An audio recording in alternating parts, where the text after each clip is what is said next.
Crônicas do Amanhecer de 28 de dezembro de 2022.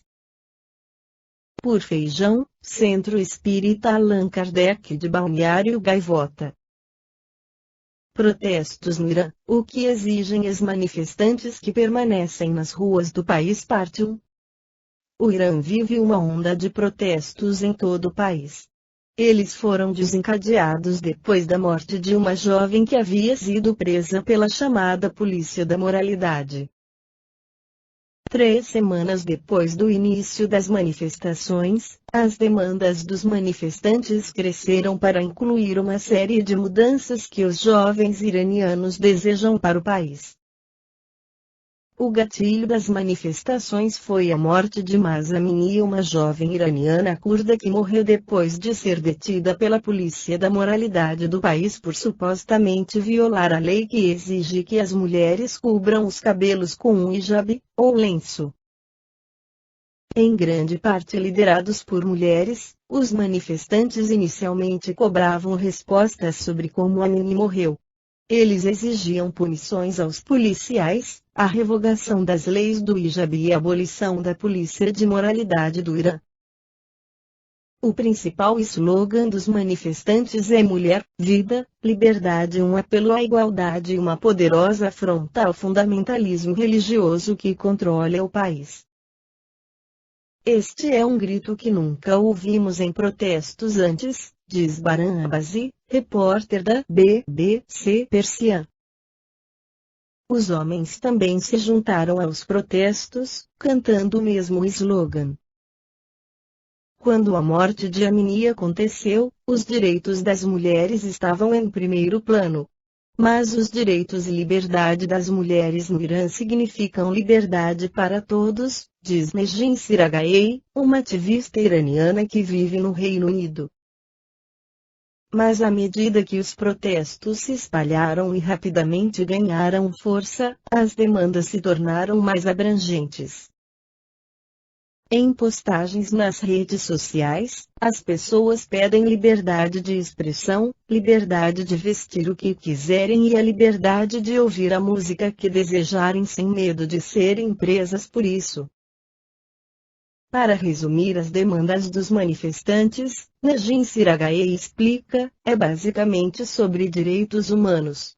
O que eles estão cantando nas ruas é sobre liberdade, direitos das mulheres e derrubada do governo. Em O Livro dos Espíritos, Allan Kardec esclarece sobre nascer como homem ou como mulher. 200. Tem sexos os espíritos? Não como entendeis, pois que os sexos dependem do organismo. Há entre eles amor e simpatia, mas baseados na semelhança dos sentimentos. 201. Em nova existência, pode o espírito que animou o corpo de um homem animar o de uma mulher e vice-versa. De certo, são os mesmos os espíritos que animam os homens e as mulheres.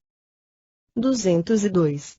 Quando o errante, que prefere o espírito, encarnar no corpo de um homem, ou no de uma mulher. Isso pouco lhe importa. O que o guia na escolha são as provas por que haja de passar. Em O Livro dos Espíritos, Allan Kardec esclarece sobre nascer como homem ou como mulher. 200. Tem sexos os espíritos? Não como entendeis, pois que os sexos dependem do organismo. Há entre eles amor e simpatia, mas baseados na semelhança dos sentimentos. 201.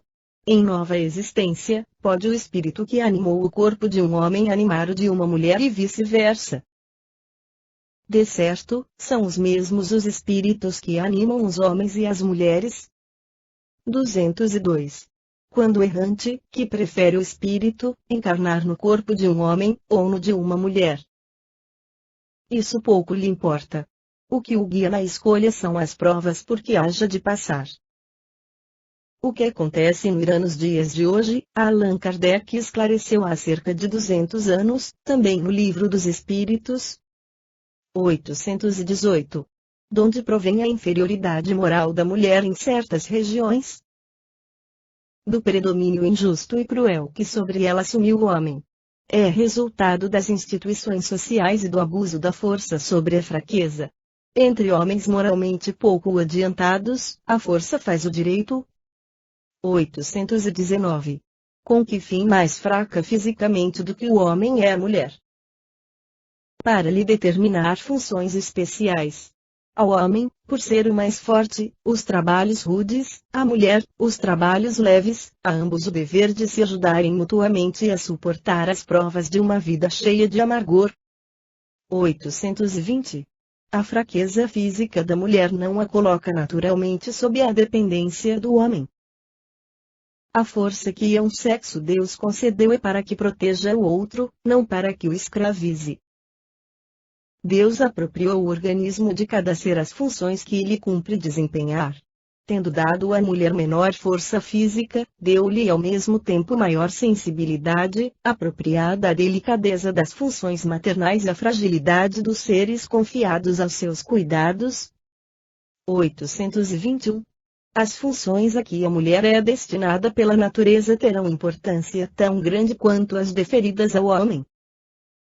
Sim, maior até. É ela quem lhe dá as primeiras noções da vida.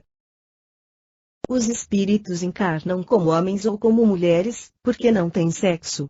Visto que lhes cumpre progredir em tudo, cada sexo, como cada posição social, lhes proporciona provações e deveres especiais e, com isso, ensejo de ganharem experiência. Aquele que só como homem encarnasse só saberia o que sabem os homens.